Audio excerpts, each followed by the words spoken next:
Hi, welcome everybody. We're doing space diagonals in these videos. So we have a couple of space diagonals. We're going to start off with this first one. When we are looking at the base of this, we are looking at a triangle that does have a 12 centimeter by 28 centimeter side lengths, and we are looking for the hypotenuse from this. So we are going to use Pythagorean Theorem. If you're not familiar with Pythagorean Theorem, please direct yourself to the Pythagorean Theorem playlist so you can learn more about those. So we're going to start off with a squared plus b squared equals c squared, and we're going to end up doing this not once but twice. So we are going to start off with our two shortest legs, which are the 12 centimeter and 28 centimeter. Plug those in for a and b, and we are going to solve for our c squared. So we have these two right here. 12 squared should be pretty easy to do. 12 times 12 is 144 without having to do anything on a calculator, but 28 might be a little bit trickier. So when we look at that, we're going to do 28, and then we're going to hit the square button, which is right here on this calculator, and you can see it is 784.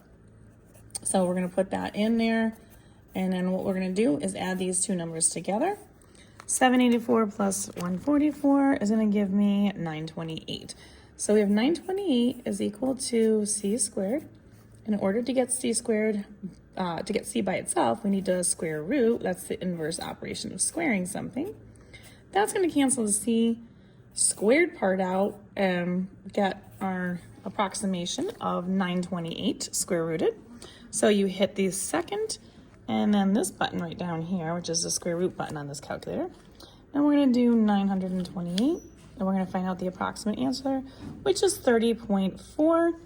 We take that 6, we're going to round that 4 up because we're rounding to the nearest tenth, so that would be roughly 30.5. So that is the first one, and this is in centimeters.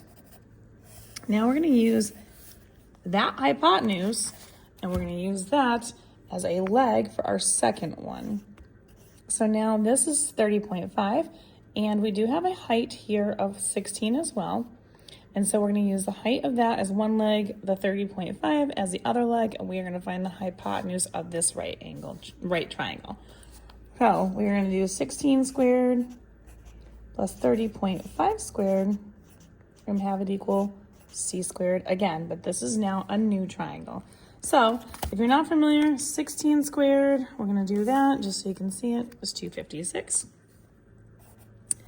And then we're going to add 30.5. We're going to square that again. You get 930.25. Now I know I just said we round to the nearest tenth, but since it is terminating decimals, use the whole thing for right now, because anytime you start cutting off something, it does make it less accurate. So I try to keep things as accurate as possible all the way through until the very end. Then we're going to add 256 to it, and we get 1,186.25. And then we're going to take that c squared, square root both sides, and get our answer. So this is going to take that off. We're going to be left with c is approximately whatever the square root, second x squared on this calculator, 1186.25. And we get roughly 34.4. That 4 is going to keep this 4 the same. So we're going to go with 34.4 centimeters in length for that one. So those are your two space diagonals for both of these, and we'll do this next one in another video. And don't forget to like, share, follow me for more on YouTube, Instagram, and TikTok at U1Algebra. And don't forget to save this for later.